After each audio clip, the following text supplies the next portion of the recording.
Hello, സ്നേഹക്കൂട്ടിന്റെ എല്ലാ പ്രിയപ്പെട്ട പ്രേക്ഷകർക്കും മെട്രോ സ്റ്റാറിലേക്ക് സ്വാഗതം. ഇപ്പോൾ സ്നേഹക്കൂട്ടിലെ കഥ വളരെ സംഘർഷം നിറഞ്ഞ നിമിഷങ്ങളിലൂടെയാണ് മുന്നോട്ട് പോയിക്കൊണ്ടിരിക്കുന്നത്. പല്ലവിയും സേതുവിനെയും കൊടുക്കാൻ വേണ്ടിയിട്ട് തന്നെയാണ്. പല്ലവിയെ ദ്രോഹിക്കണം, ഒരു സന്തോഷവും ഇല്ലാതെ പല്ലവി എല്ലാവരുടെയും കുറ്റപ്പെടുത്തലൊക്കെ കേട്ട് അത്രത്തോളം വേദനിക്കണം. ആ ഒരു ഉദ്ദേശത്തോടു കൂടി തന്നെയാണ് ഇന്ദ്രൻ ഇങ്ങനൊരു ചതി പല്ലവിയോട് ചെയ്തത്. പക്ഷെ പല നാൾ കള്ളൻ ഒരു നാൾ പിടിയിലെന്ന പോലെ തന്നെ ഇന്ദ്രനെ എന്തായാലും ഒരു നാൾ പൊക്കും, അത് ഉറപ്പാണ്.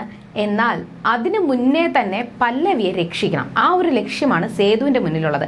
അപ്പോൾ ഒരു തെറ്റും ചെയ്യാത്തവർക്ക് ദൈവം തുണയെന്ന് പറയുന്നത് പോലെ തന്നെയാണ് ഇവിടെ ഒരു തെറ്റും ചെയ്യാത്ത പല്ലവിക്ക് ദൈവദൂതനെ പോലെ ആ ഒരു കോൺസ്റ്റബിള് അങ്ങോട്ട് കടന്നു വന്നത്. ഇനി എന്തായിരിക്കും പല്ലവിയുടെ ജീവിതത്തിൽ സംഭവിക്കുക, എന്തൊക്കെ പ്രശ്നങ്ങളിലൂടെ ആയിരിക്കും ഇനി പല്ലവിയും സേതുവും കടന്നു പോവുക എന്ന് നമുക്ക് നോക്കാം. അതിനു മുൻപ് ആദ്യമായിട്ടാണ് ഈ ചാനൽ കാണുന്നതെങ്കിൽ തീർച്ചയായിട്ടും സബ്സ്ക്രൈബ് ചെയ്യുക. അപ്പോൾ ഞങ്ങളെടുത്ത പുതിയ സീരിയൽ റിവ്യൂ വീഡിയോസ് എല്ലാം നിങ്ങൾക്ക് ലഭിക്കുന്നതായിരിക്കും. അങ്ങനെ വളരെ വലിയ പ്രശ്നത്തിൽ തന്നെയാണ് പല്ലവിയും സേതുവും പെട്ടിരിക്കുന്നത്. ഒരു തരത്തിലും സേതുവിന് പല്ലവിയെ രക്ഷിക്കാൻ പറ്റത്തില്ല. അങ്ങനെ രക്ഷിക്കണമെന്നുണ്ടെങ്കിൽ ഇന്ദ്രനെ കണ്ടുപിടിക്കണമായിരുന്നു. പക്ഷെ ഇന്ദ്രൻ എവിടെയാണെന്ന് സേതുവിന് അറിയത്തില്ല. ഇന്ദ്രൻ ജീവിച്ചിരിപ്പുണ്ടെന്ന് ഉറപ്പാണ്, പക്ഷെ എവിടെയാണെന്ന് അറിയത്തില്ല. അങ്ങനെ കണ്ടുപിടിക്കാൻ പോയി കഴിഞ്ഞാൽ വീണ്ടും നാളുകൾ നീണ്ടുപോകും. പല്ലവിയെ ഒട്ടും പുറത്തിറക്കാൻ പറ്റത്തില്ല. അങ്ങനെ വളരെ വലിയൊരു നിസ്സഹായ അവസ്ഥയിലായിരുന്നു.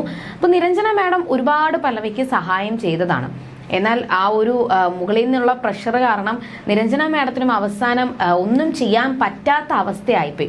പല്ലവിയുടെ പേരിൽ കേസ് രജിസ്റ്റർ ചെയ്യാനായിട്ട് തീരുമാനിച്ചു. രജിസ്റ്റർ ചെയ്ത് കഴിഞ്ഞാൽ ഉറപ്പായിട്ടും കോടതിയിൽ കൊണ്ടുപോകേണ്ടി വരും. കോടതിയിൽ കൊണ്ടുപോയി കഴിഞ്ഞാൽ ഇത്ര ദിവസത്തിന് 14 ദിവസമെങ്കിലും റിമാൻഡ് ചെയ്യേണ്ടി വരും.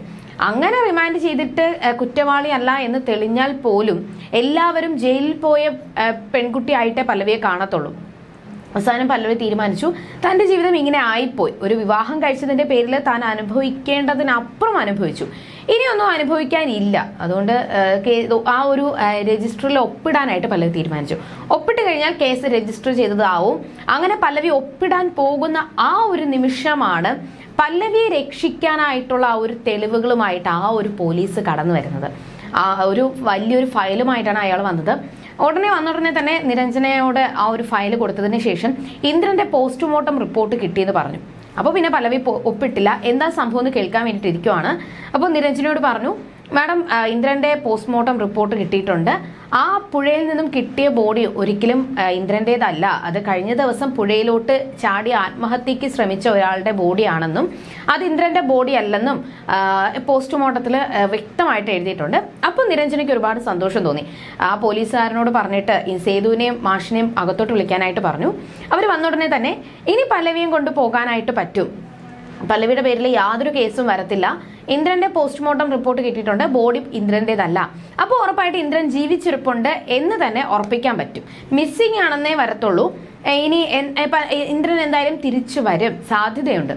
അതുകൊണ്ട് തന്നെ പല്ലവിയുടെ പേരിൽ ഇനി കേസൊന്നും രജിസ്റ്റർ ചെയ്യാൻ പറ്റത്തില്ല. അതുകൊണ്ട് നിങ്ങൾക്ക് സന്തോഷത്തോടു കൂടി പല്ലവിയെ കൊണ്ടുപോകാം. ഇനി ഒരു നിയമ തടസ്സവും ഇല്ലാതെ പല്ലവിക്ക് സ്വതന്ത്രയായിട്ട് നടക്കാം എന്ന് പറഞ്ഞപ്പോൾ ഒരുപാട് സന്തോഷത്തോടു കൂടി തന്നെയാണ് പല്ലവിയെ സേതു കൊണ്ടുപോയത്.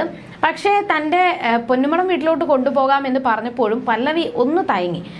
അവിടെ പോയി കഴിഞ്ഞാൽ എല്ലാവരും തന്നെ ഏത് രീതിയിലായിരിക്കും കരുതുന്നത്, പൂർണിമാമ തന്നെ സ്വീകരിച്ചില്ലെങ്കിലോ, അങ്ങനെയാണെങ്കിൽ ഞാൻ എന്ത് ചെയ്യും എന്നുള്ള ഒരു സങ്കടം പല്ലവിക്ക് തോന്നി. നേരെ പല്ലവിയും സേതുവും കൂടി ഹരിയൊക്കെ താമസിക്കുന്ന സേതുവിന്റെ വീട്ടിലോട്ടാണ് പോയത്. അവിടെ ചെന്നു. ഹരിയും എല്ലാവരും ഉണ്ടായിരുന്നു, നമ്മുടെ മിത്രേട്ടനും എല്ലാവരും ഉണ്ടായിരുന്നു. അപ്പോൾ ചെന്നു. എന്നിട്ട് പോലീസ് അവിടെ സ്റ്റേഷനിൽ നടന്ന കാര്യങ്ങളൊക്കെ പറഞ്ഞു. പല്ലവിയുടെ ജീവിതത്തിൽ ഇനി വേറെ പ്രശ്നങ്ങളൊന്നും ഉണ്ടാവത്തില്ല എന്ന് കൂടി പറഞ്ഞു. പക്ഷേ പല്ലവി പൂർണ്ണമായിട്ടും ഈ കേസിൽ നിന്നും രക്ഷപ്പെടണമെന്നുണ്ടെങ്കിൽ ഇന്ദ്രനെ കണ്ടുപിടിക്കണം. ഉറപ്പായിട്ടും ഇന്ദ്രൻ ചാവത്തില്ല. അങ്ങനെ ആ പുഴയിലോട്ട് ചാടിയിട്ടുണ്ടെന്നുണ്ടെങ്കിൽ അവൻ എങ്ങനെയെങ്കിലും നീന്തി രക്ഷപ്പെട്ടിട്ടുണ്ടാവും. പക്ഷേ എങ്ങനെ കണ്ടുപിടിക്കും? ഇന്ദ്രനെ കണ്ടുപിടിച്ച് ഇവിടെ കൊണ്ട് നിർത്തിക്കഴിഞ്ഞാൽ പല്ലവിയുടെ പേരിലുള്ള എല്ലാ കുറ്റങ്ങളും തെളിയും. ഇനി അത് വേണം നമ്മൾ ചെയ്യാനായിട്ട്. അപ്പൊ ഹരിയൊക്കെ ചോദിക്കുന്നുണ്ട്, നമ്മൾ എന്തിനാണ് ഇന്ദ്രനെ കണ്ടുപിടിക്കാനായിട്ട് തിരയുന്നത്? പോലീസുകാരത് നോക്കത്തില്ലേ? പോലീസുകാർ നോക്കും, അന്വേഷിക്കും, കുഴപ്പമൊന്നുമില്ല. പക്ഷേ അവര് ഇപ്പോ പെട്ടെന്ന് നമ്മുടെ ആവശ്യമാണ് പല്ലവി നിരപരാധിയാണെന്ന് തെളിയിക്കുക എന്നുള്ളത്. പോലീസുകാർ അന്വേഷിക്കും. ചിലപ്പോൾ നാളുകളാവും, ചിലപ്പോൾ മാസങ്ങളാവും, വർഷങ്ങളും ആവും. അത്രയും നാളിങ്ങനെ മുന്നോട്ട് പോയിട്ട് അത്രയും നാളും പല്ലവിയെ കുറ്റക്കാരിയായിട്ട് കാണുന്നത് പറ്റത്തില്ല. നമ്മളും കൂടി അതിനെ അന്വേഷിക്കാനായിട്ട് ഇറങ്ങണം എന്ന് സേതു പറയുവാണ്. ആ സംസാരങ്ങൾക്കിടയിൽ പൊന്നുമടത്തിലോട്ട് പോകാത്ത കാര്യങ്ങൾ ചോദിക്കുമ്പോൾ പല്ലവിക്ക് ഒരു വിഷമമുണ്ട്. അവിടെ ചെന്ന് കഴിഞ്ഞാൽ എല്ലാവരും എങ്ങനെ പെരുമാറും എന്നുള്ള ഒരു സങ്കടമുണ്ട്. അതുകൊണ്ടാണ് പല്ലവി പോവാത്തത് എന്നുകൂടി പറഞ്ഞു. അങ്ങനെ സംസാരിച്ചുകൊണ്ടിരിക്കുന്ന സമയത്താണ് ഒരു കാർ വന്ന് നിന്നത് കണ്ടേ. അപ്പോൾ ഹരി ചോദിക്കുന്നുണ്ട്, പോലീസാണോ, ഇനി ആരാ വന്നത് എന്ന് ചോദിക്കുമ്പോഴാണ് അച്ചു ആണ് കാറിൽ നിന്ന് ഇറങ്ങിയത്. അപ്പൊ എല്ലാവർക്കും ഒരു സന്തോഷം തോന്നി. അച്ചു വന്നതിന് ശേഷം അച്ചു ആദ്യമായിട്ടാണ് സേതുവും അവര് താമസിക്കുന്ന ഹരിയൊക്കെ താമസിക്കുന്ന ആ വീട്ടിലോട്ട് കാലെടുത്ത് വെക്കുന്നത്. വലത് കാലം എടുത്ത് വെച്ച് അച്ചു അകത്തേക്ക് കയറി. എന്നിട്ട് പല്ലവിയെ ഓടിച്ചെന്ന് കെട്ടിപ്പിടിച്ചു. എനിക്കറിയാമായിരുന്നു ഉറപ്പായിട്ടും ചേച്ചിയും ചേട്ടനും ഇവിടെ തന്നെ കാണുമെന്ന്. ഞാൻ നിങ്ങളെ കൂട്ടിക്കൊണ്ടു പോകാനായിട്ടാണ് വന്നത് എന്ന് പറയുമ്പോഴും പല്ലവിക്ക് ചെറിയൊരു വിഷമമുണ്ട്. അതുകൊണ്ടാണ് ഞങ്ങൾ വരാത്തതെന്ന് പറയുമ്പോൾ പൂർണിമാമ്മയാണ് എന്നെ അയച്ചത്, അമ്മ തന്നെയാണ് എന്നെ ഇങ്ങോട്ട് അയച്ചത്. പല്ലവിയും സേതു ഇവിടെ തന്നെ കാണും, അവരെയും കൈയോടെ കൂട്ടിക്കൊണ്ട് ചെല്ലാനായിട്ട് അമ്മയാണ് എന്നെ അയച്ചത് എന്നുകൂടി പറഞ്ഞപ്പോൾ അവിടെ സേതുവിനും പല്ലവിക്ക് ഒരുപാട് സന്തോഷം തോന്നി.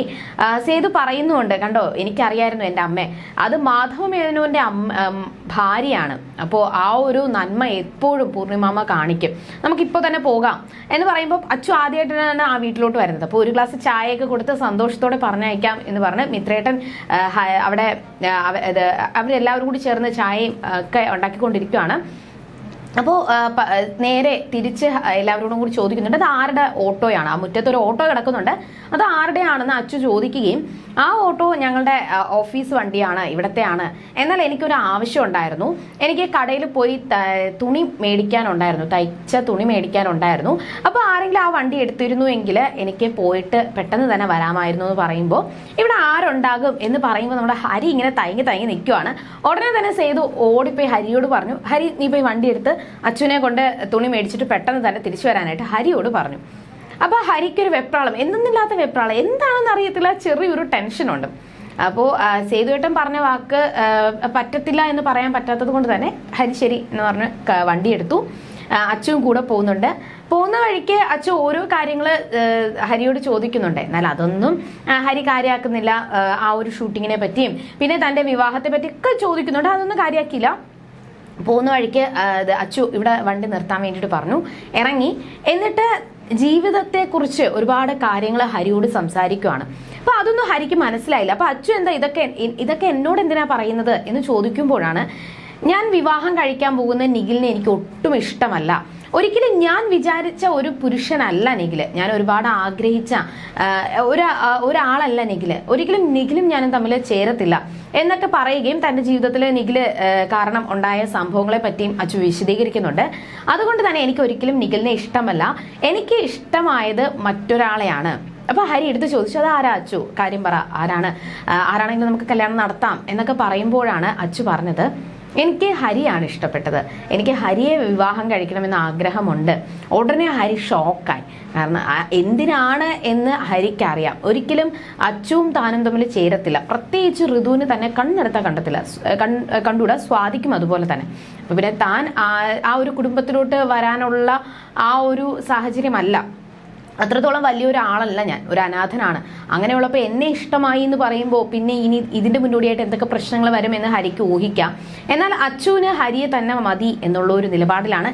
ഇനി എന്ത് സംഭവിക്കാം, എന്തായാലും അച്ചു തന്റെ പ്രണയം ഹരിയോട് തുറന്നു പറഞ്ഞു. ഇനി എന്ത് തീരുമാനമായിരിക്കും ഹരി പറയാൻ പോകുന്നത്? അച്ചുവിന് വിവാഹം കഴിക്കാൻ താല്പര്യമുണ്ടെന്ന് പറയുമോ, അതോ ഇനി ഇതിന്റെ മുന്നോടിയായിട്ട് എന്തെങ്കിലും പ്രശ്നങ്ങൾ നടക്കുമോ? സേതു അറിഞ്ഞു കഴിഞ്ഞാൽ ഇനി എന്ത് തീരുമാനമായിരിക്കും സേതു എടുക്കാൻ പോകുന്നത്? അത് മാത്രമല്ല, ഹരിയെ സേതു തള്ളിപ്പറയുമോ, അതോ ഇനി അവരുടെ വിവാഹം നടത്താനായിട്ട് സേതു തന്നെ തയ്യാറെടുക്കുമോ? ഇന്ദ്രനെ എന്റെ ചതി പുറത്തു കൊണ്ടുവരാനായിട്ട് സേതുവിന് സാധിക്കുമോ? പല്ലവിയുടെ നിരപരാധിത്വം തെളിയിക്കാനായിട്ട് സാധിക്കുമോ? അങ്ങനെ ഒരുപാട് ചോദ്യങ്ങൾ പ്രേക്ഷകരെ പോലെ എനിക്കുണ്ട്. അപ്പൊ ഈ ചോദ്യങ്ങൾക്കുള്ള ഉത്തരവായിട്ട് നാളെ കാണാം. അതുവരേക്കും ടാറ്റാ ബൈ.